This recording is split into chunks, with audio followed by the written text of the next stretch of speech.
Vamos a empezar hoy por alguna cuestión que tiene que ver con la actualidad, con cosas que uno ha leído en las noticias de estos días, y hubo una polémica que de algún modo sentimos que nos toca, no directamente, pero sí indirectamente, y tiene que ver con un curso de posgrado que se ofreció o se iba a ofrecer, eso no queda del todo claro, en la Universidad Nacional de Rosario, sobre bioemoción. La noticia más o menos dice que la difusión de un curso universitario sobre bioemoción que se iba a dictar en la Facultad de Ciencias Médicas de la Universidad Nacional de Rosario, que incluía tópicos como filosofía y espiritualidad, hipnosis ericksoniana y pensamiento cuántico, despertó reacciones dispares y bueno, bla, bla, bla, bla, bla. Eh, Salieron las autoridades de la universidad a dar de baja directamente el curso. ¿Y por qué digo que nos toca de cerca? Porque en el programa de esta materia le damos lugar a ciertos conceptos que no están bien vistos dentro del ámbito científico más orientado al positivismo. Entonces, el teórico de hoy va a apuntar un poco a esta cuestión. Por supuesto, nosotros no trabajamos con las ciencias médicas, sí trabajamos con las ciencias sociales, que están íntimamente vinculadas en definitiva porque ambas apuntan a la constitución de lo humano. Tanto la medicina como la comunicación como la psicología tienen como eje lo humano. Y la ciencia política, la ciencia social, la ciencia médica, la ciencia de la comunicación, la palabra ciencia en sí misma tiene en algún grado, ha sido desvirtuada, porque adopta el modelo de las ciencias exactas, de lo que es mensurable, de lo que es medible. Parte de esto ya lo hemos insinuado en nuestra reunión anterior. No todas las dimensiones de lo humano son medibles, lo cual no quiere decir que esas dimensiones no puedan o no deban ser parte de un análisis científico. Eh, y este es el problema que surge cuando abordamos la cuestión de las emociones, de las afectividades, de las creencias, de los gustos. Por eso hice tanto hincapié en nuestro encuentro anterior sobre la importancia de que decidamos ponernos de acuerdo a la hora de definir qué es lo humano, cómo vamos a elaborar el concepto de la naturaleza de lo humano cuando digamos que los procesos de comunicación son procesos dinámicos de intercambio que se dan a ese nivel. Porque según cómo definamos lo humano nos va a dar esta ecuación muy diversas posibles definiciones como resultado según yo cambie esa descripción de qué considero humano y qué no, qué tomo como variable de análisis y qué dejo fuera. Si uno adopta una observación puramente conductista, por ejemplo, bueno, seguramente va a ser más fácil proceder a una evaluación mensurable de comportamientos que puedan derivar después en un análisis de causa y efecto, que digo, no está mal, no es que los análisis de síntesis estén mal. El problema es cuando esos análisis uno los adopta como visiones integrales y resulta que en realidad están dejando un montón de cosas fuera. Cuando nosotros arrancamos esta cursada, los contenidos de esta cursada y decimos, bueno, vamos a trabajar sobre el pensamiento cartesiano, de alguna manera coincidimos en iniciar nuestro recorrido por una mirada que hace hincapié en lo racional.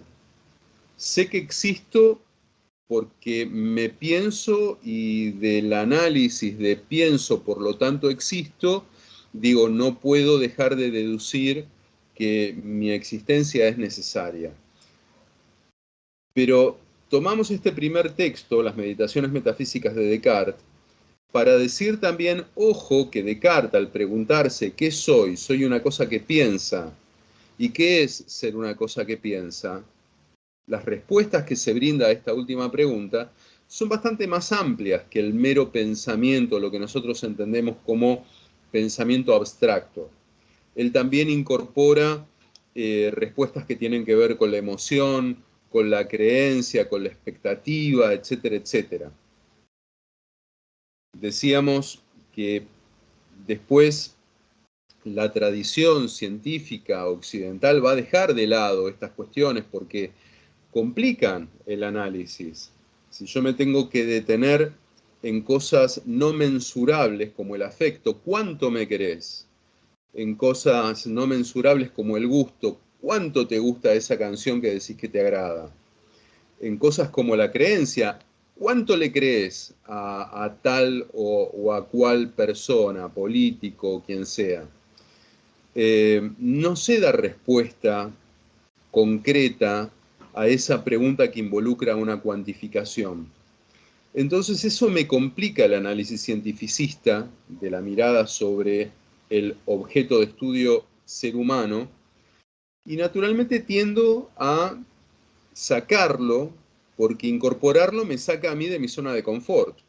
La zona de confort de quien ha entendido una idea relativa a lo que debe ser la ciencia, y por ese motivo, por ejemplo, el psicoanálisis durante tanto tiempo, fue visto con desconfianza o directamente erradicado del ámbito de los estudios científicos. ¿Cómo puedo concebir una mirada científica sobre un planteo que me dice que no soy dueño de mi propio conocimiento, que yo no me conozco a mí mismo, que ninguna persona se conoce a sí misma porque hay una parte de su psiquis que inevitablemente va a estar siempre dentro del terreno de lo que no se conoce, el inconsciente, lo que no entra a la conciencia.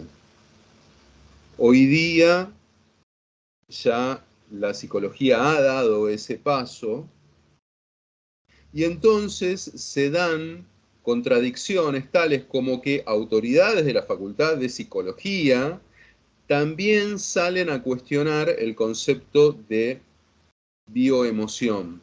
¿Qué es esto de la bioemoción? Bueno, simplemente para hablar de afectividades, para hablar de emocionalidades, para hablar de imaginarios, necesariamente los tengo que cruzar con un ámbito biológico.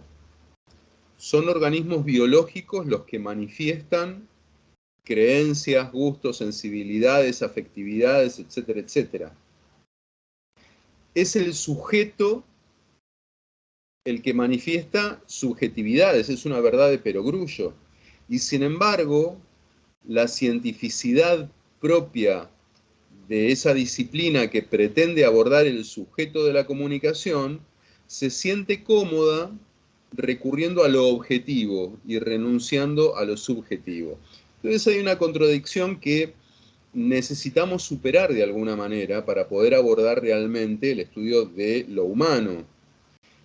Si no sucede, como charlábamos la clase pasada, nuestro encuentro pasado, uno dice, bueno, la comunicación es emisor, canal, mensaje, receptor, y uno lo entiende, pero no tiene nada que ver con la comunicación social, donde emisores y receptores tienen la complejidad propia de la persona, del ser humano, de esa individualidad que un día se levanta de buen humor, un día se levanta de mal humor y sin motivo aparente. Y sin embargo estamos atravesados por eso que nos pasa, por eso que nos sucede y que nos coloca en el mundo con un afecto, con relaciones que derivan de los afectos. Ahora, todo lo que tenga que ver con los afectos y su estudio, no necesariamente son estudios serios. Esto también hay que decirlo. Sobre cualquier disciplina que uno aborde un estudio, se puede dar un estudio serio, se puede dar una perogrullada. Y no siempre es fácil poder distinguir una cosa de la otra. Entonces, el reparo está bien, no comprar cualquier cosa está bien.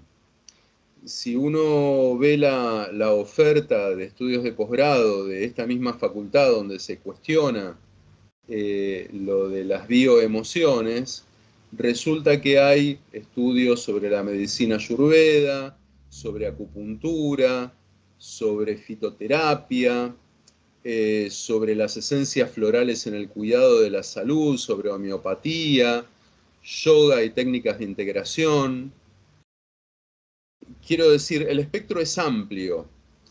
Por algún motivo, fue lo que hizo ruido fue bioemoción, que está cruzado con la hipnosis ericksoniana, que es uno de los temas que se trata en nuestra materia puntualmente. ¿Qué es lo que hay en el mundo de las emociones que nos resulta tan chocante a la hora de intentar generar un acercamiento científico? La primera respuesta es la que les ofrecía recién. Nos saca de cualquier posibilidad de mensura, perdón, de un elemento que sea medible, que sea traducible a un formato de números y ecuaciones que me permitan decir, bueno, me gusta tanto, quiero tanto, odio tanto, tengo tantos grados de esperanza, y probablemente que permitan generar una cierta previsibilidad también. Sabemos que nos llevamos mal con el mundo de las incertezas. La incertidumbre es algo que no nos cae bien y sin embargo, fíjense qué paradójico, desde las ciencias duras, la física, los últimos avances de la física entran en el terreno de la incertidumbre. La física cuántica entra dentro de este mismo terreno de la incertidumbre que la bioemoción. En cualquier caso, lo habrán visto seguramente en otras materias, siempre que un paradigma científico ha entrado en crisis por X o por Y, se ha generado un conflicto que ha tendido a meter dentro o meter fuera del canon de lo establecido tal o cual disciplina, ¿no? Tal disciplina es ciencia, tal disciplina no. Lo desconocido por lo general, lo inexplicable tiende a ser barrido del mundo de la ciencia. Recién pasa a ser científico cuando siento que lo domino suficientemente.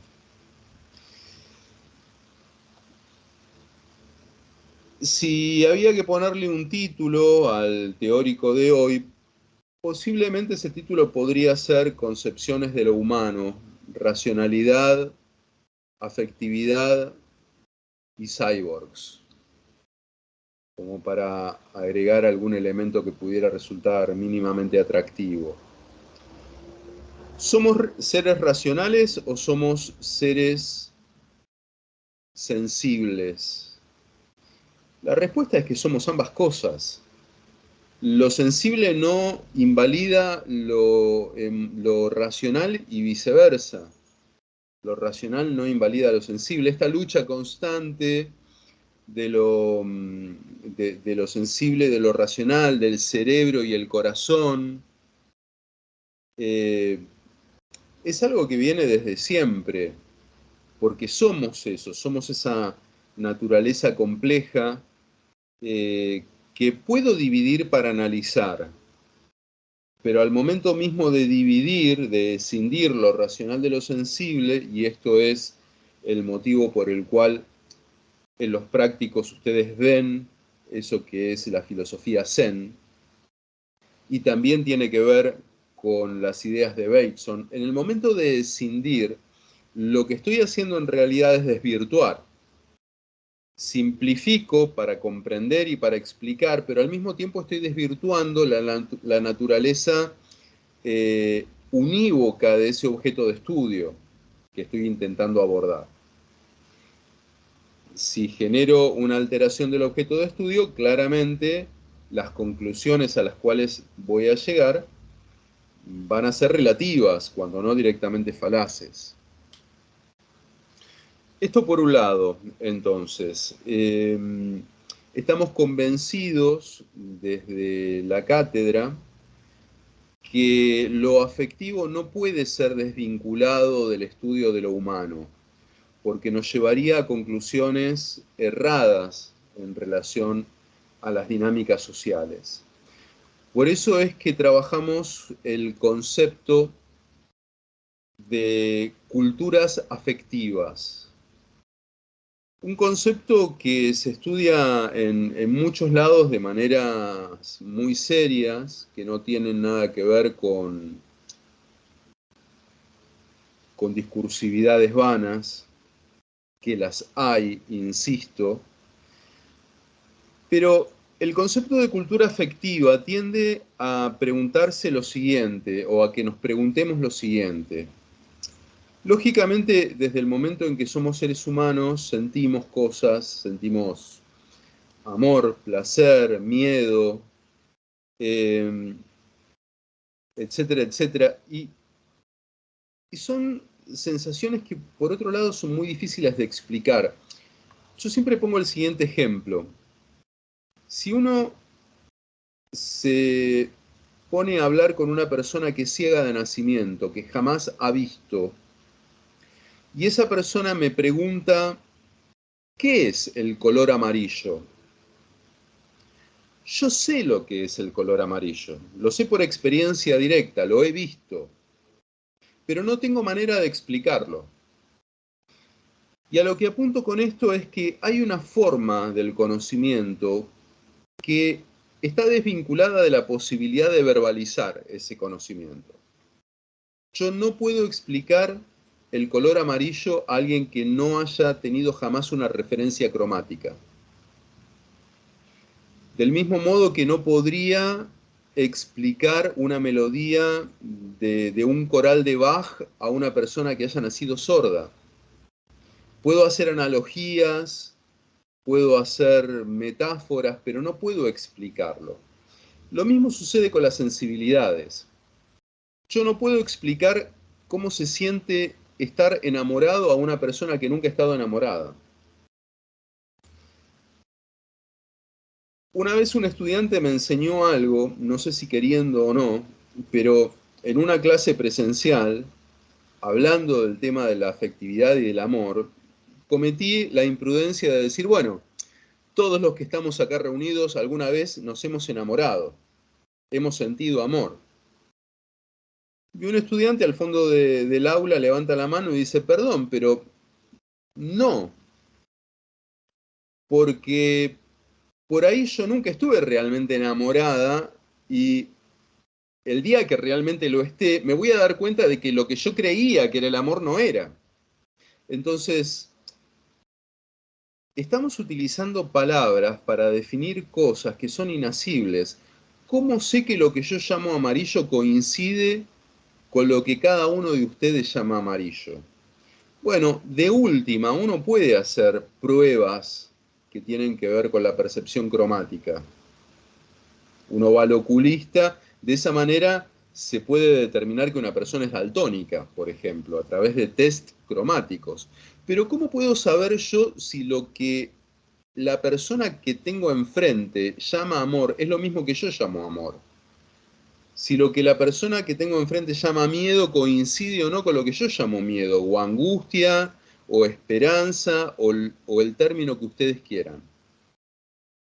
Hay una especie de opacidad en lo que son los fenómenos sensibles, que es justamente uno de los aspectos que aborda el existencialismo, la fenomenología, de estar en cierto punto irreductiblemente solo en el mundo, porque no tengo manera de cotejar si el ser otro coincide o no con la experiencia que yo tengo del ser yo, del ser uno.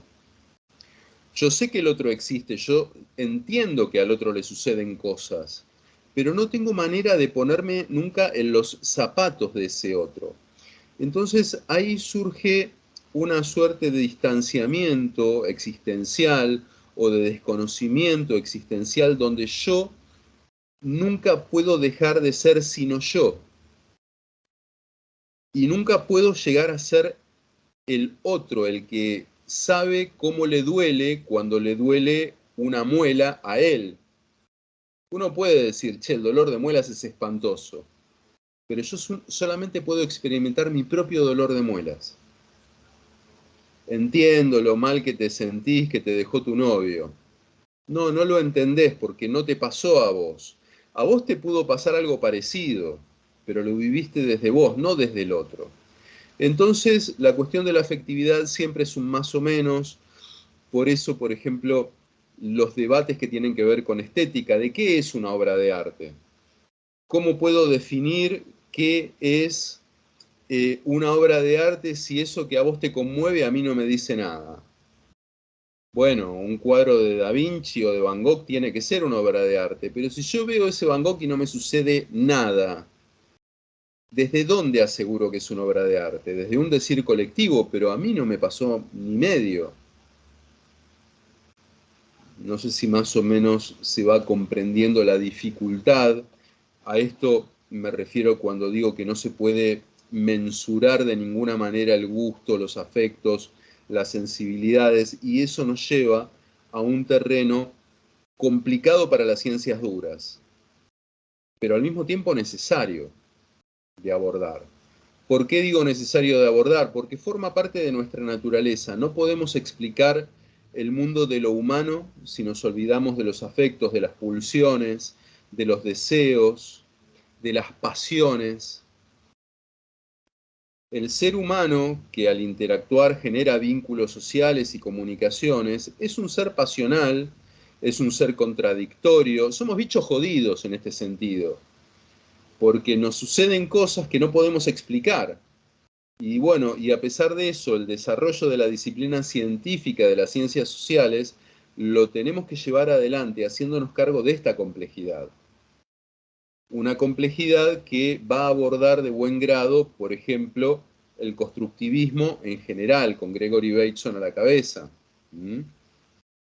Una complejidad que las filosofías orientales, puntualmente la filosofía Zen, va a abordar desentendiéndose de la razón, que esta es la dificultad que tenemos nosotros para entender la filosofía Zen.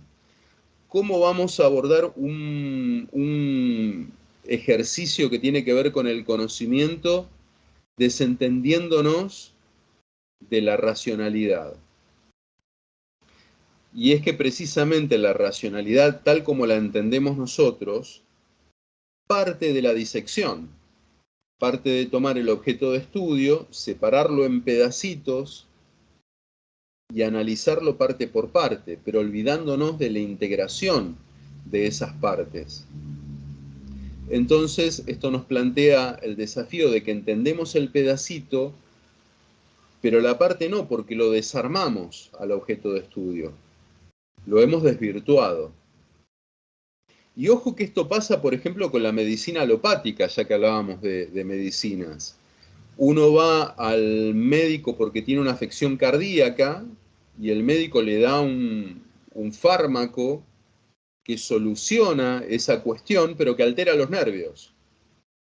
Entonces uno va al neurólogo y el neurólogo le da un fármaco que soluciona la cuestión neurológica, pero me jode los riñones, etcétera, etcétera, etcétera, porque ninguna de estas disciplinas que son cada vez más específicas llega a poder comprender y abarcar la totalidad de ese objeto único que es el cuerpo. Por eso hay un texto de Gregory Bateson que ustedes van a ver, que él dice, bueno, hemos llegado a un punto de desarrollo de las ciencias donde el conocimiento es cada vez más puntualmente hiper especializado, ya no hay posibilidad de que una persona abarque el cúmulo de conocimiento de una época, de nuestra época, y está bien que así sea, pero siempre y cuando no nos olvidemos que esa especialización en realidad está desvirtuando el objeto de estudio y nos está alterando la observación. Es como que en un punto no tiene remedio, porque si me quedo en el objeto completo, ese objeto es tan complejo que no llego a desentrañarlo, pero en cuanto empiezo a desentrañarlo, lo empiezo también a desvirtuar. Bateson lo que dice es de su propio acercamiento al conocimiento, dice, yo no soy especialista en nada, pero sí me especializo en los lugares de cruce, donde una disciplina se superpone con la otra. En ese solapamiento es donde yo intento generar mi expectativa de conocimiento. Y por ahí es una buena reflexión para un comunicólogo. Yo acepto en tanto comunicólogo o en tanto cientista social la complejidad de este coso humano que se me presenta como objeto de estudio y renuncio a la pretensión de poder hacer un análisis exhaustivo, porque el ser humano es impredecible, porque el ser humano está atravesado por sus afectividades y bla, bla, bla, bla, todo lo demás. Ahora, una vez que hemos llegado a este punto donde hemos complejizado, vuelvo un poco a algo que hablábamos en nuestro encuentro anterior que tiene que ver con las identidades. Justamente uno de los interrogantes fundamentales para esta disciplina tiene que ver con la identidad. ¿Quién soy? O con la naturaleza, ¿qué soy? Estas dos preguntas están íntimamente vinculadas, pero son diferentes. Si yo pregunto quién soy, estoy rescatando fundamentalmente lo individual que hay en mí, la autonomía que hay en mí. Si yo pregunto qué soy, estoy involucrando algo que tiene que ver más con una cierta esencia o naturaleza. En el qué soy nos vamos a encontrar. La respuesta de qué soy yo coincide seguramente con la respuesta que te podés dar vos mismo o vos misma a esa misma pregunta. ¿Qué soy? Bueno, soy un ser humano, soy un bicho complejo, soy un ser racional que también está involucrado por cuestiones afectivas. Ahora, la pregunta del quién es más individual porque yo soy mi historia personal, mi nombre, mis padres, mi descendencia, esas mis emociones que solamente yo conozco y que por más que quiera no puedo transmitirle al otro. Yo le puedo decir a mi pareja, te amo, pero no puedo nunca explicarle el contenido de estas 5 letras. ¿Qué es exactamente lo que te quiero decir cuando te digo te amo? No tengo manera de explicarlo. Lo tengo que manifestar de otras maneras. Por eso es que la gente escribe poesía y hace estupideces de ese orden, ¿no? ¿Quién no ha cometido alguna vez la estupidez de intentar escribir un poema? Es una manera de tratar de zafar de la imposibilidad de decir las cosas literalmente. O te pones a bailar en medio de la calle porque estás feliz y no sabes decirlo. O cuando estás triste, ese abatimiento, ¿cómo explicarlo? Pero entonces, uno de los desafíos es qué pasa si yo corro un poquito esa frontera del quién soy, tratando de involucrar también al otro. ¿Quiénes somos? Somos nosotros. Hay una cuestión identitaria ahí. Somos nosotros los que nos identificamos con estas particularidades, ojo, por diferencia de esos otros que no son nosotros. Es decir, la delimitación de fronteras es arbitraria, pero nos facilita respuestas. Y de alguna manera estoy como compelido por mi propia naturaleza a poner esas fronteras, a poner esas definiciones. Digo, todo bien con la filosofía Zen, cuando la filosofía Zen me dice, exteriorizá tu interior, internalizá el exterior, convertite en uno con el mundo, borrá las fronteras identitarias. El Zen se trata de eso. Comprender el mundo, comprender la verdadera esencia del mundo es hacer que el yo se desvanezca en algo que no tiene límites identitarios. Pero seguramente vieron este momento que los textos describen como el momento de la iluminación, es apenas un instante, no dura nada más que un instante, es como una ráfaga de lucidez que así como pasó, se fue. Porque nosotros estamos anclados a la necesidad de limitar ese yo. El mundo lo veo desde mi perspectiva. Está todo bien con esa integración holística, mística, pero después vuelvo a mi lugar del yo y la diferencia es que he experimentado la lucidez de que estas fronteras yoicas son felizmente asibles pero falaces. Lo mismo sucede con cualquier frontera que tenga que ver con un nosotros. Esto también lo estuvimos un poquito trabajando la clase pasada. Basta con que yo cambie una regla de pertenencia para que el nosotros que teníamos definido se desvanezca y aparezca un nosotros diferente.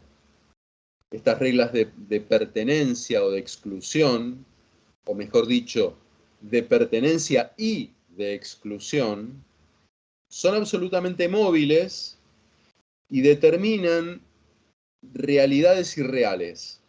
Pará, ya me complicaste. ¿Cómo? ¿Es real o es irreal? Las dos cosas al mismo tiempo. ¿Por qué? Porque en realidad son irreales porque no están ancladas a una objetividad. Las pautas de pertenencia y de exclusión las fijo yo de una manera arbitraria junto con otros, nos ponemos de acuerdo, pero no tienen un anclaje objetivo. Vamos a reunirnos todas las personas altas. ¿Y qué es ser alto? ¿Y qué es ser bajo? Nosotros los lindos. ¿Y qué es ser lindo? ¿Dónde pusiste la frontera? Pero ojo, porque también es una frontera real, porque en la medida en que yo lo compro como imaginario, las relaciones sociales que van a surgir de esos imaginarios irreales, el imaginario es irreal, no se corresponde con ninguna realidad objetiva, pero la relación social que surge a partir de ese imaginario sí es real y es concreta. Si algo de lo que estoy diciendo no se entiende, pueden abrir micrófono y lo aclaramos todo lo que sea necesario. Yo puedo suponer falazmente que hay una raza superior y que yo me siento incluido en esa raza. Pindonga, es mentira, no es así. Pero en la medida en que muchos lo creen, resulta que las relaciones entre los dominados y los dominadores terminan adoptando formas concretas. Y esas formas concretas sí pautan relaciones reales. Incluso cuando la justificación de esa relación sea del orden de lo irreal. Esta es la característica de lo imaginario. Ahí es cuando vale la pena detenerme a entender la cuestión semiótica de qué tan importante es creer que las cosas son de determinado modo, comunicar que las cosas son de determinado modo y que alguien crea la discursividad que yo le presento. La discursividad siempre es del orden de la mentira, siempre es del orden de lo que no es, de lo que yo estoy armando arbitrariamente como un discurso. Y lo podría armar de otra manera. Pero la consecuencia del discurso es real. Entonces, cuando uno habla de hipnosis, cuando uno habla de comunicación inductiva, está hablando de realidades que tienen que ver con estas cuestiones. Pongo un ejemplo mínimo, un ejemplo torpe, un ejemplo, si se quiere, hasta infeliz, pero para tratar que esto quede un poquitito más claro. Hay una persona que naturalmente tiene cierto resquemor a los perros. Si le tiene miedo. Entonces yo puedo decirle, no le tengas miedo al perro, que si vos no le tenés miedo, el perro no te va a hacer nada. O por el contrario, puedo decirle, ojo que si el perro se da cuenta que le tenés miedo, te va a atacar. En los dos casos estoy diciendo lo mismo. Hay una relación directa entre la imagen que vos te hagas del perro como peligroso o no peligroso y lo que el perro va a ver en vos. Pero en un caso estoy tranquilizando. Si vos no le tenés miedo no te va a pasar nada. Y en el otro caso estoy amenazando. Ojo que si el perro se da cuenta te va a ir mal. Esto es comunicación inductiva, es tratar de modificar la percepción del otro a través de tu discursividad para modificar la realidad del otro, una realidad vincular. Este ejemplo, insisto, mínimo, torpe, lo pueden proyectar a cualquier clase de comunicación. Esto que les estoy diciendo es fácil, lo van a entender con mucha facilidad, más allá de que al principio parezca complejo. Estoy tratando de inducir una respuesta, un efecto en ustedes que escuchan lo que les estoy diciendo. Muy distinto el docente que plantea de entrada no la complejidad de lo que dice, sino miren que esta materia la aprueban nada más que 4 de cada 10. Ya estoy como complicando la vinculación con la materia desde la primera frase. Esto es la comunicación inductiva, el inducir al otro. Y desde acá también se arman identidades. Nosotros, los que estamos compartiendo estos contenidos, no importa lo que diga más adelante, ya planteé que hay un nosotros involucrado. Hay un experimento muy interesante que por ahí en algún práctico lo ven, espero que sí, que tiene que ver con la escuela de Palo Alto, esto es Bateson, esto es constructivismo, esto es Václavic. Un experimento del cual se hicieron incluso varias películas. Seguramente alguno de ustedes lo vio como el experimento de la ola o de la tercera ola. Y el experimento derivaba de una pregunta hecha por un estudiante a un profesor de sociología. El estudiante decía, bueno, pero lo que fue el fascismo correspondió a otra época, ya en el presente es una realidad histórica superada. Y el profesor tuvo la idea de demostrarle que no era una idea históricamente superada, generando un fenómeno de fascismo en el aula. ¿Y cómo lo hizo? De un modo discursivo, no dijo, voy a demostrarles que hay fascismo, no, a la otra clase fue y les dijo, ¿saben qué? Este curso en particular va a ser el mejor curso de la Universidad de Palo Alto. Nosotros vamos a ser los mejores. Y para que todo el mundo sepa que somos los mejores, vamos a adoptar algunas normas de comportamiento que van a ser nuestras, exclusivamente nuestras. Podría haber agregado, porque pertenecer tiene sus privilegios. Entonces, indicó, por ejemplo, una forma de saludo que iban a tener. Cada vez que la clase empezara, todos iban a parar firmes a los costados de los bancos e iban a saludar con un gesto que parecía una ola. Aunque podría ser un brazo, hubiera podido ser un brazo alzado a lo alto. No lo hago porque después alguien puede hacer captura de pantalla y desvirtuar esto, ¿no? Descontextualizarlo. Y dijo, bueno, y vamos a tener una estructura jerárquica, donde hay un profesor y hay un seleccionado de estudiantes que van a ser los mejores, que van a ser los que evalúen a los estudiantes para abajo, un orden de mérito, pero también un orden de poder, un orden de pertenencia. Y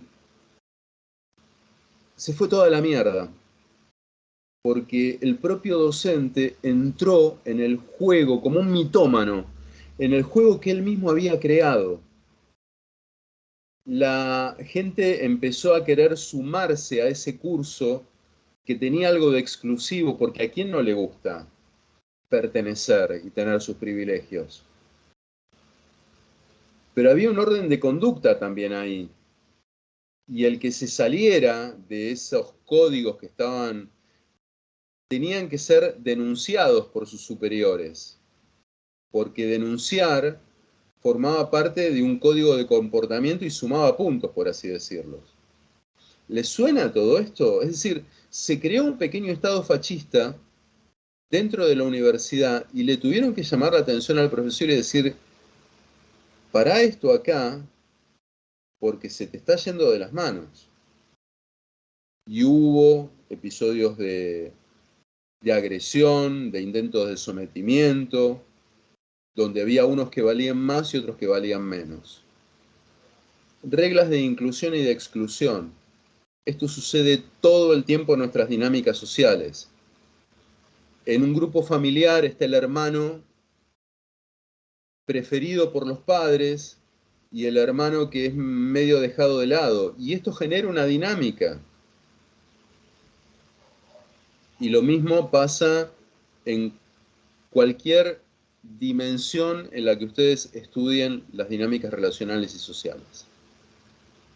Entonces, reglas identitarias, quién soy, cuáles son los parámetros que me van a servir a mí para integrarme a determinados grupos y para quedarme fuera de otros. ¿Quién está dentro y quién está fuera? Pueden pensarlo si quieren, matemática moderna, los diagramas de Venn, conjunto A de las verduras, de los vegetales, conjunto B de las frutas, conjunto C de las legumbres, ¿no? Y alguien que se pregunta qué es un kiwi, y dónde pones Hay gente que no sabe que el kiwi es una fruta, por eso, pero sí es una fruta. Bueno, las personas que sí, las personas que no. ¿Cómo armás esos límites? Ahora, muchas veces estos límites son del orden de lo racional, es decir, lo puedo medir, categorías del ABC1 más, por ejemplo, nivel de ingreso. Ahí defino una categoría. No hay tu tía. ¿Cuál es tu nivel? Dime cuál es tu nivel de ingreso y te diré a qué grupos de consumidores perteneces. Es medible. O puedo medir por el tono de piel, qué tan morocho sos. Pasa. Entonces tenés ahí la tirita de colores, ¿no? Pero no hay un tono exacto donde uno empieza a ser morocho, deja de ser morocho. Entonces, ahí ya se empieza a complicar la cosa. Y uno depende del juicio del otro, o la boludez que decía antes, ¿no? El grupo de los que son lindos y los que no, los que son capaces y los que no. Pero me atrevo a ir un poquito más allá y voy a cambiar radicalmente de tema ahora. ¿Hasta acá hay alguna pregunta o algún comentario que quieran hacer? Dentro de mi imaginario está la posibilidad de que esta pregunta se entendió todo perfecto, que no entendí absolutamente nada, tanto no entendí que ni siquiera sabría qué preguntar, o que directamente no haya nadie del otro lado y que yo esté de vuelta hablando solo. Bueno, cambio radicalmente de tema, pero no. Parece, pero no. ¿Se acuerdan de Marshall McLuhan? Acá va a empezar la parte de los cyborgs, les aviso, es la parte interesante. Porque los cyborgs, en principio, no se acuerdan de más. Me pareció no en el chat y digo, el no es respuesta a cuál de todas las preguntas que hice. Probablemente sea no me acuerdo de Marshall McLuhan. Bueno, igual ahí Guest está escribiendo. No me acuerdo, bien.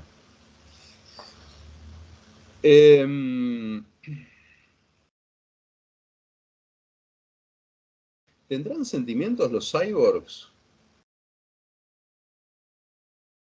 Me hace acordar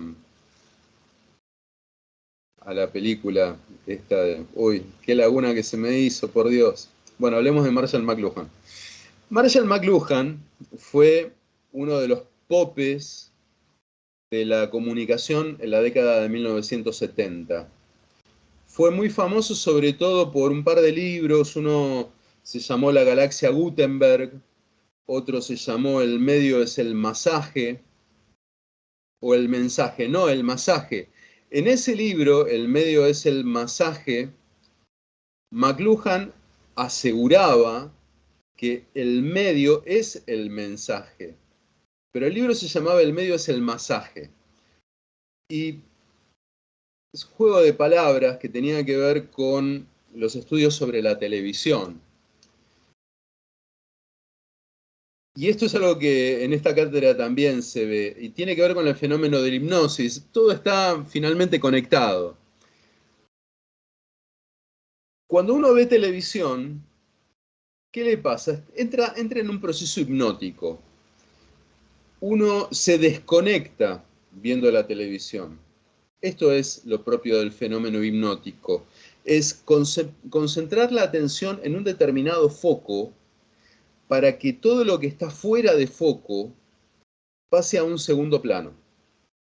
Cuando yo miro la televisión y me concentro en lo que sucede, digo la televisión, digo la pantalla, ¿no? Obviamente McLuhan escribe en 1970, está a full con la televisión, pero podés hablar de Netflix y el fenómeno es el mismo.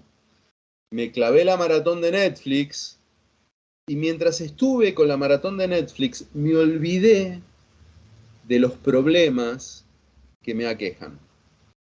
Me olvidé de que mi novia me engañó con otro, me olvidé de que la guita a duras penas me alcanza para llegar a fin de mes, me olvidé que, no sé, lo que ustedes quieran, porque me distraje.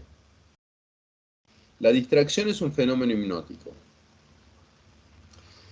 Otra de las cosas de las cuales, entonces, por eso lo del medio es el masaje.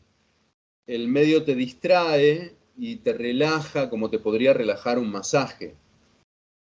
Te hace olvidar un poco de la realidad.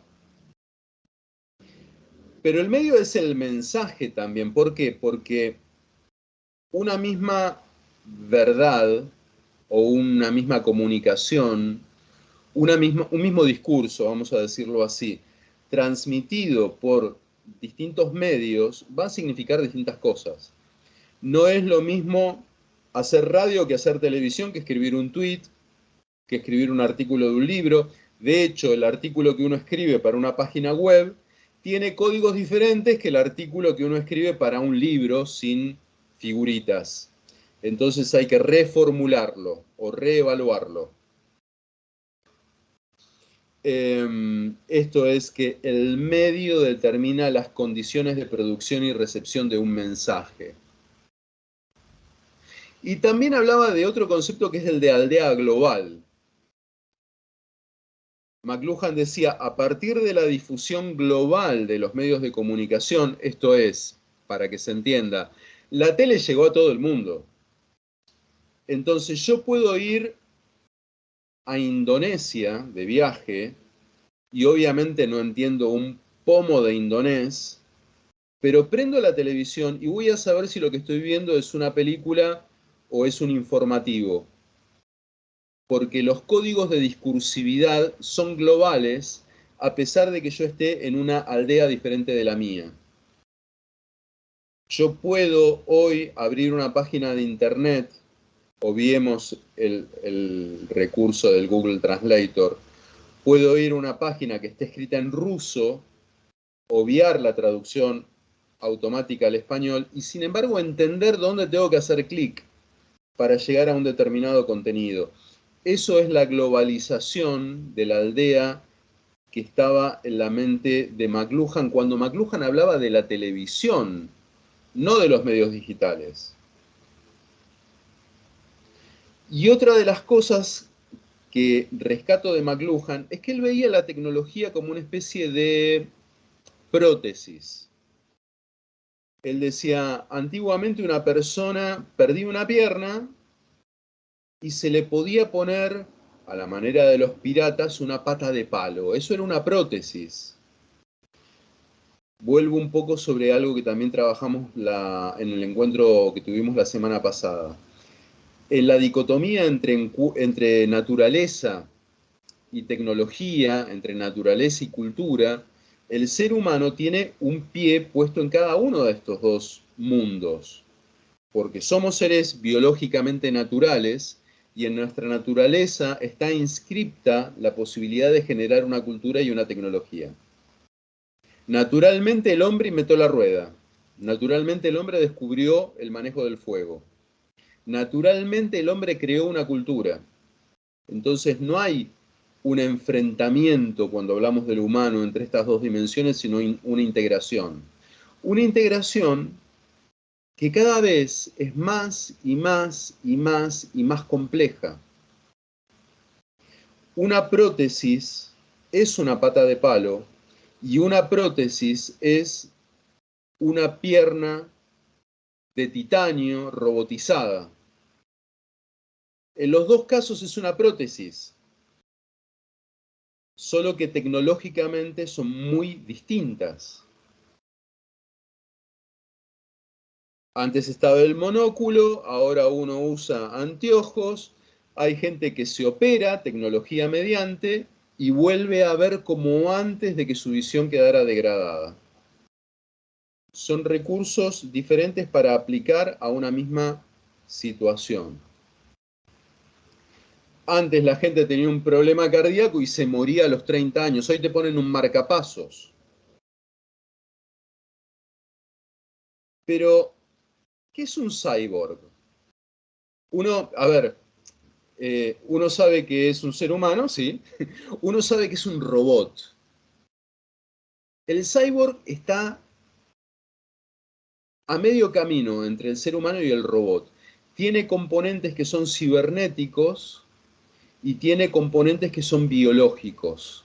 Como Terminator, que el tipo se cortaba y sangraba, ¿no? Era una máquina biológica pero cibernética. Bueno, la cuestión es que nosotros hace rato entramos en el terreno de los cyborgs. Una persona con un marcapasos vive porque es un poquito más que un ser humano. Es un ser humano alternando con una máquina sin la cual no puede vivir. Somos cyborgs a partir de la pata de palo.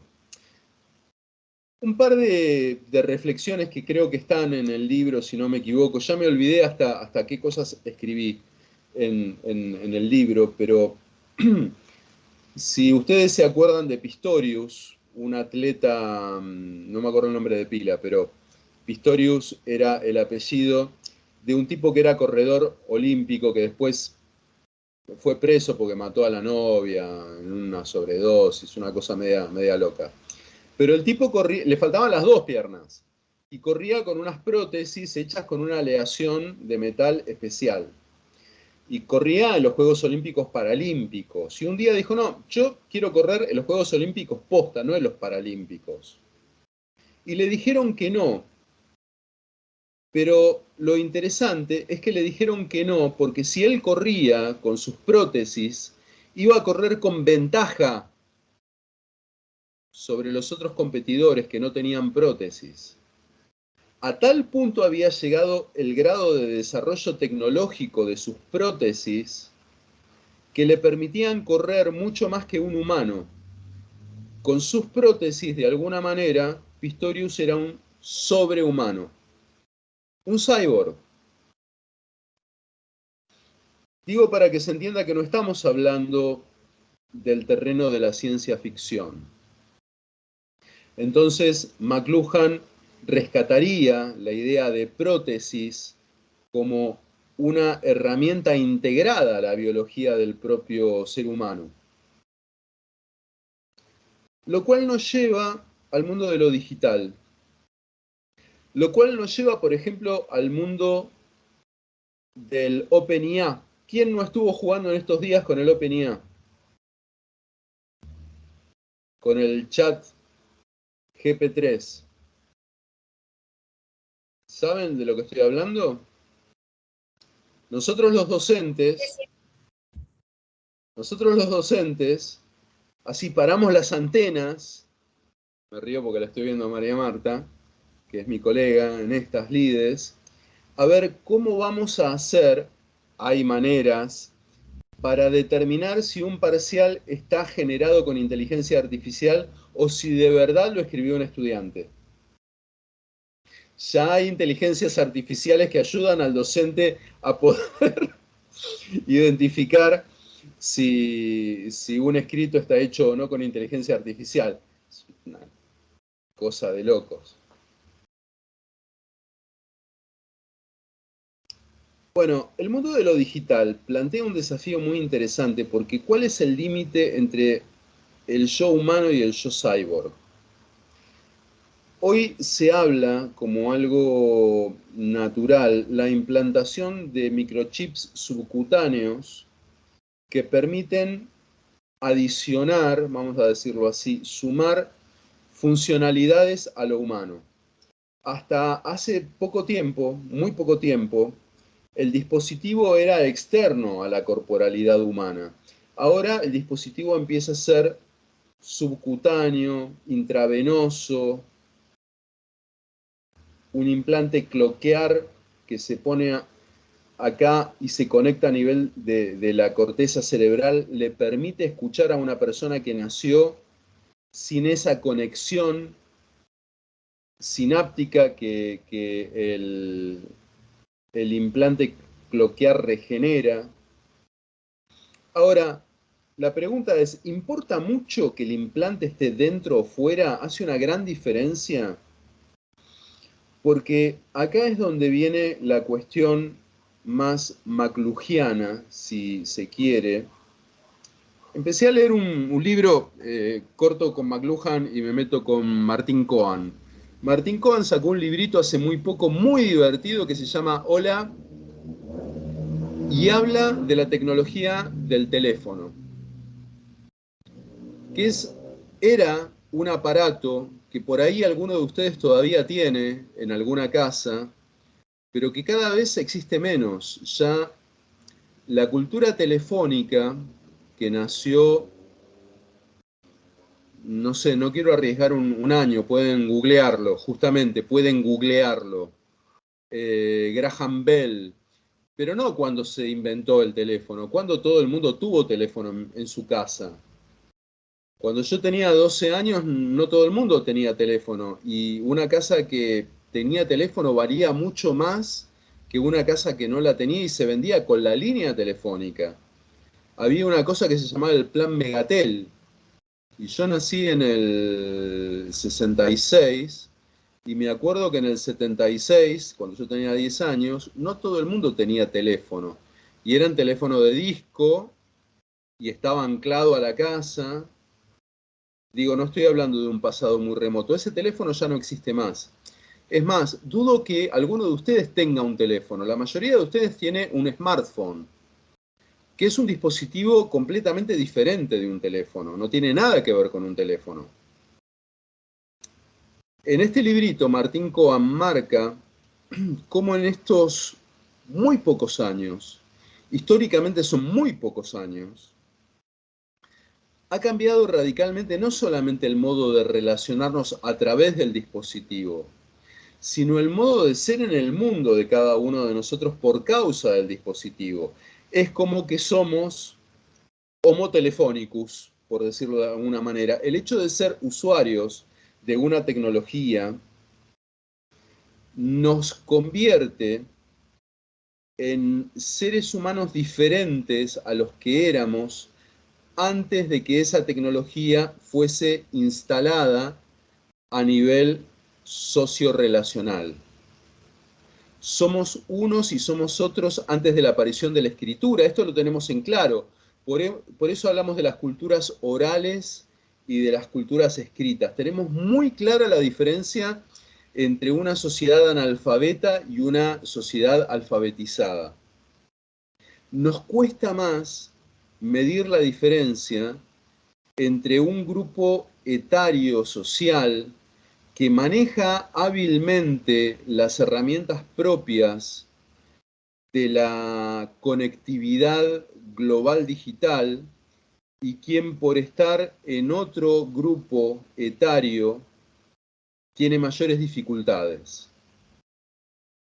Quiero decir, si yo a mi vieja le hablo de ChatGPT, no va a tener la más puta idea de qué es, no va a entender cómo se maneja y sobre todo, si llega a acceder, no va a saber cómo vincularse, incluso emocionalmente.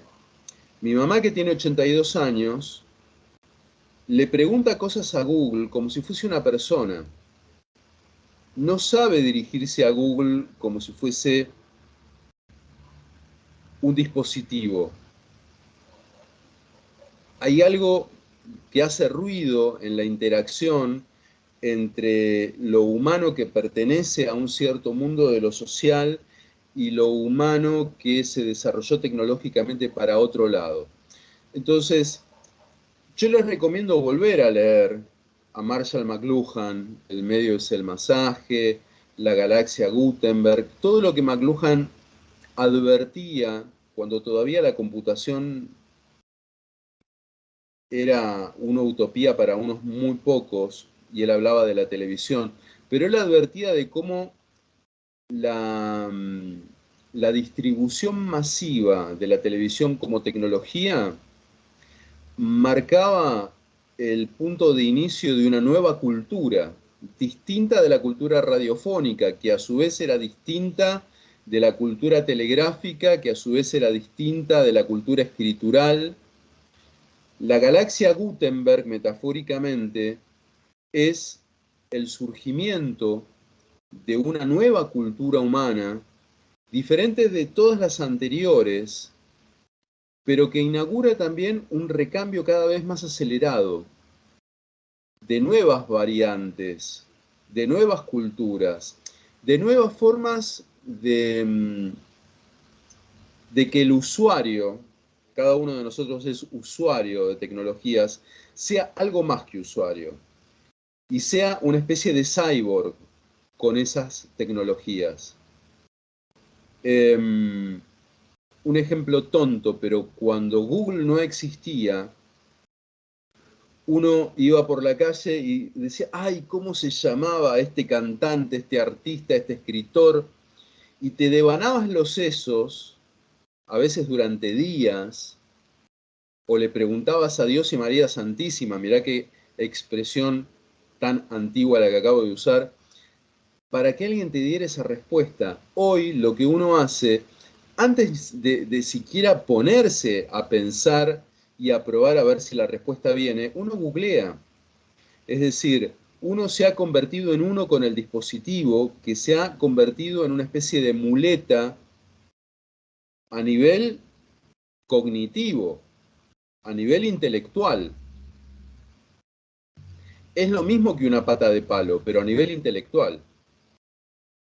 Y cuando uno tiene la posibilidad de contactarse en simultáneo, es decir, en tiempo real, en sincronía, con una persona que está en la otra punta del mundo a través de WhatsApp, y lo puede hacer en video, y lo puede hacer como una llamada en conferencia donde hay uno que está en Viena, otro que está en Buenos Aires y otro que está en Madrid, hay algo que cambia a nivel socio-relacional, a nivel cognitivo, a nivel psicohumano, a nivel emocional.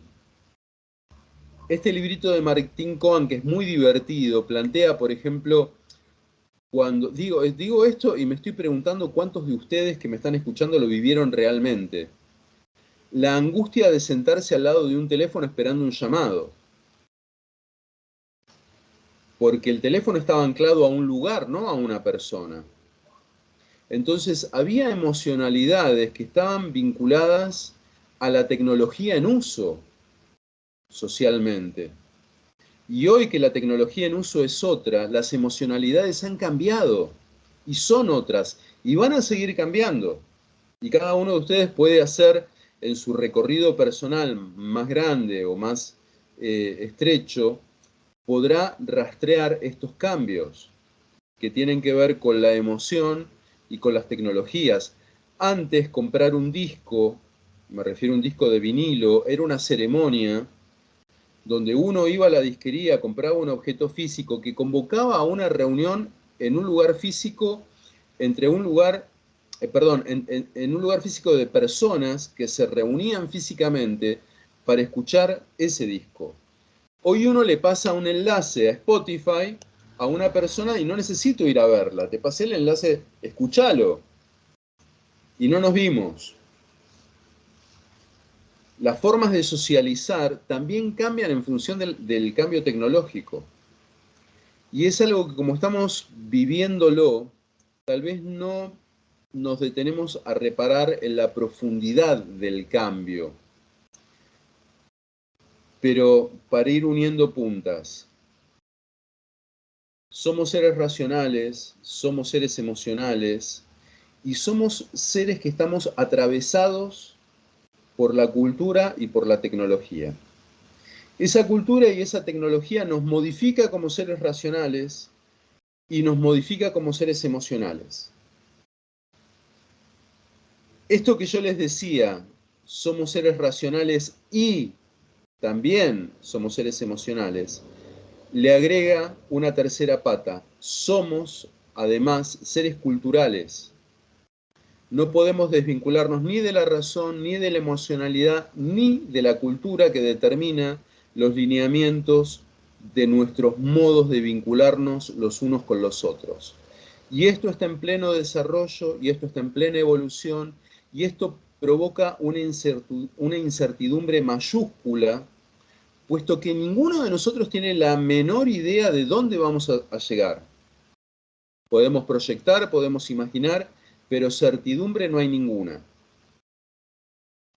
¿Cómo va a afectar el reconocimiento que tengamos del otro cuando el otro es cada vez menos, a las pruebas me remito, menos presente en cuerpo y espacio y tiempo y se constituye más como una presencia mediática? En este caso, sincrónica, porque ustedes me están escuchando al mismo tiempo que yo hablo, pero en este caso también asincrónica para quien lo esté viendo por YouTube en la grabación que le deje después. Entonces mi ahora resulta que ya no es más tu ahora.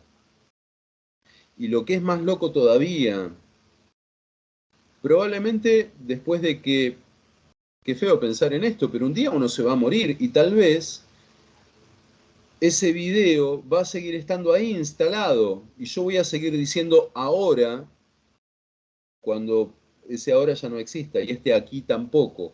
Muy interesante también, si ustedes pueden, estoy recordando autores que doy por sentado que ustedes han visto en otras materias. Walter Benjamin escribió una vez un ensayo que hablaba del aura en las obras estéticas. Lo escribió hace muchísimos años este estudio y lo escribió para marcar una diferencia entre el ejercicio de la pintura y el ejercicio de la fotografía, la obra de arte pictórica y la obra de arte fotográfica o la fotografía. Y él decía, una pintura tiene una particularidad que la fotografía no puede tener. La pintura está en un lugar y en un momento determinados, en un aquí y ahora, que es irrepetible. Si la Gioconda en este momento está en el Museo del Louvre y yo quiero verla, tengo que ir al Museo del Louvre a verla. No la puedo ver en Buenos Aires, no la puedo ver en Viena, no la puedo ver en la Antártida. Puedo hacer una copia del cuadro, obvio, una falsificación, pero no va a ser el cuadro original, justamente va a ser una falsificación, que también va a estar en un lugar y en un momento determinados. Una fotografía, decía Walter Benjamin, no tiene esta aura, no tiene esta capacidad de estar únicamente en un aquí y una ahora. La foto, una vez que vos la tomaste, la revelás, la duplicás y cualquier duplicado de ese negativo original es idéntico de cualquier otro. No hay un original y una copia. Hay duplicados en serie. Ni hablar del arte digital, que se produce ya digitalmente. Bueno, no quiero extenderme sobre cuestiones que son por ahí muy específicas. Hoy todo lo que tiene que ver con los NFT están de alguna manera trayendo a colación los tokens no fungibles, para quien tenga idea de criptomonedas y si aplica también a los originales de arte digital, tiene que ver con esta cuestión de marcar un original distinto de sus duplicados. ¿Por qué estoy hablando de esto del aura? Porque tiene que ver mucho con los mensajes mediatizados. Uno en persona, dando una conferencia, una clase, tiene un aura, una hora que es irrepetible. Pero en cuanto lo mediatizás, en cuanto grabás una clase, resulta que ese aura se desvanece y, y se disuelve en la red digital, donde no hay una temporalidad, donde uno mismo se confunde muchas veces, medio en chiste, medio en serio. ¿Cuántas veces se murió Ray Bradbury? Porque todos los años alguien dice, se murió Ray Bradbury. Vieron la noticia y no vieron que la noticia es de hace un montón de años atrás. Entonces lo toman como una noticia actual y salen a reactualizar la noticia como si fuese actual. Porque en Internet no hay tiempo, no hay fechas. Lo que sucede en Internet sucede en el momento en que el discurso llega. Fíjense la enorme diferencia entre la tecnología de la televisión y la tecnología del streaming. Marca un antes y un después en los medios de comunicación. Cuando yo era chico, si quería ver un programa, me tenía que apurar para llegar a mi casa a una determinada hora, que era cuando empezaba el programa, y si no me lo perdía. Hoy la película arranca cuando yo le pongo play, así sean las 4 de la mañana, cuando a mí se me ocurre. Y esto marca formatos de discursividad nuevos, distintos, relaciones distintas. Los novios que están en distintos lugares, los novios hacen cosas idiotas y entonces arrancan a ver la serie por streaming, pero los dos al mismo tiempo, para sentirse conectados. Hace cada idiotez la gente enamorada. Pero bueno, racionalidad, afectividad y cultura. Y en el medio de todo esto, la pregunta latente, vigente todo el tiempo, de cuáles son los límites del yo, del nosotros y del ellos. Y acá, y con esto ya comienzo a terminar, la pregunta de cuáles son los límites del yo o del nosotros involucran esa cuestión cultural. ¿Hasta qué punto no soy, sin saberlo, un cyborg? ¿Hasta qué punto mis conceptualizaciones cognitivas, némicas, vinculares, afectivas, no están atravesadas un poco por el hecho de estar en esta cultura tecnológica en particular? Que es algo que, ojo, sucedió siempre. En algún momento en la cátedra manejábamos un libro que tenía por título La más bella historia de amor, y en realidad era un libro de sociología que analizaba el enamoramiento, el fenómeno del enamoramiento, el fenómeno humano, naturalmente humano del enamoramiento en distintas culturas. Y se llegaba a la conclusión, a través del análisis con distintos historiadores, de cómo el enamoramiento en la Inglaterra victoriana no era el mismo que el enamoramiento en los Estados Unidos de los 60 del amor libre, ni era el mismo enamoramiento que el enamoramiento de la Revolución Francesa, ni era el mismo enamoramiento que existía durante la Edad Media. Cada época modificaba las condiciones emocionales del sujeto y sus maneras de vincularse con el otro, y por ende sus propias definiciones respecto de quién era el yo, quiénes eran el nosotros y quiénes eran el ellos. Intuitivamente, uno tiende a creer que tiene muy claros los límites del yo porque se viven de la piel para adentro. Pero nos cuesta mucho tomar conciencia de hasta qué punto estamos atravesados por la influencia de los demás. Yo soy las ideas que mis viejos pusieron en mí. Yo soy las ideas de la cultura en la cual nací. Y yo soy las ideas que me atraviesan porque soy usuario de estas tecnologías que son diferentes a las tecnologías que usaba mi mamá o que usaban mis abuelos. Y los conjuntos etarios están cada vez más separados. Un chico de 15 años radicalmente es distinto de mi persona. No lo voy a entender y no me va a entender. No entiendo TikTok. Perdón, millennials, no entiendo TikTok. No entiendo, ya ni me acuerdo del nombre de esta red nueva que hay que usan los gamers. Y no la quiero entender aparte. Y supongo que mucha gente no debe entender por qué yo todavía uso Facebook. Twitch, eso, Twitch, gracias. No entiendo Twitch. Y me siento un vejestorio diciendo, no entiendo Twitch. Pero pasa eso. A mi mamá le costaría, le cuesta entender las redes sociales, a mí me cuesta programar el lavarropas. No sé programar el microondas. Cada una de estas habilidades o inhabilidades va forjando núcleos de pertenencia, núcleos de, me permito decirlo, comunidades, microcomunidades. Entonces, por un lado estamos en la gran aldea global que imaginó McLuhan, y por otro lado están surgiendo al mismo tiempo microcomunidades que tienen que ver con identificaciones discursivas, utilitarias, cada vez más chiquititas y más fragmentadas. Es un movimiento como contradictorio, eh, es real. Lo único que digo es que no podemos ser tan ingenuos como para desconocer estas realidades, eh, ni para suponer que podemos desentendernos de ellas a la hora de estudiar algo tan complejo como las ciencias de la comunicación o las ciencias de lo social.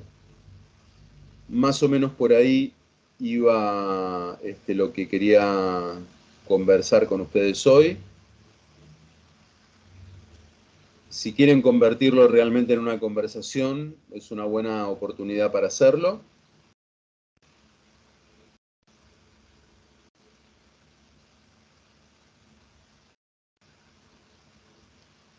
Mary, ¿querés adelantar un poquito qué se va a ver en los teóricos que siguen? Hola, ¿qué tal? Buenas tardes. Una cosita que me parecía de este teórico, que me resultó muy interesante, pensaba en varios momentos en la responsabilidad ética como comunicadores, ¿no? Y también varios temas de los cuales fue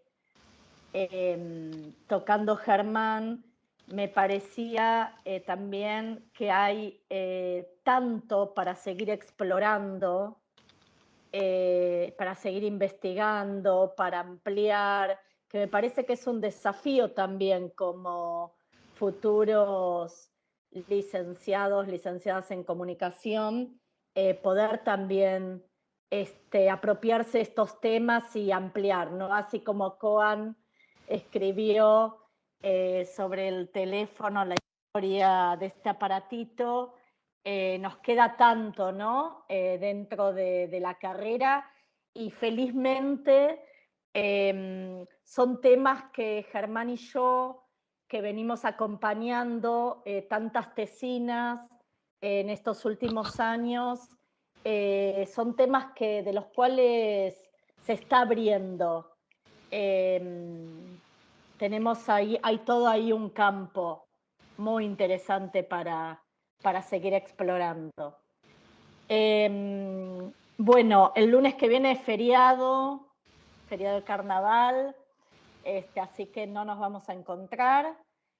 Nos vamos a ver directamente, creo que es el 27, bueno, el siguiente lunes, después del feriado, y vamos a pensar, comenzar a pensar por qué, así como Germán también, ¿no? Hoy en un momento cerca del comienzo le puso un título al teórico del día. Los dejo pensando, los dejo con este título de por qué es importante saber algo, acercarnos al psicoanálisis en una carrera como comunicación.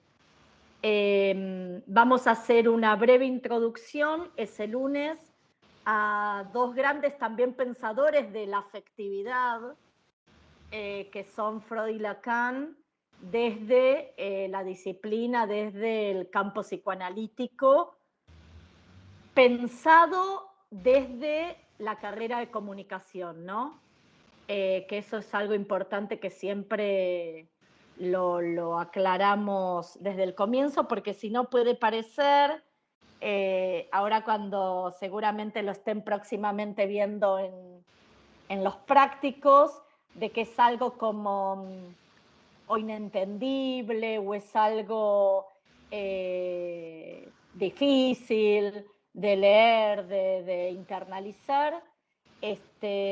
Nosotros nos gusta plantearlo como una manera, como una otra de las nociones sobre el sujeto que aborda esta cátedra de Psicología y Comunicación de Daniel Lutzky.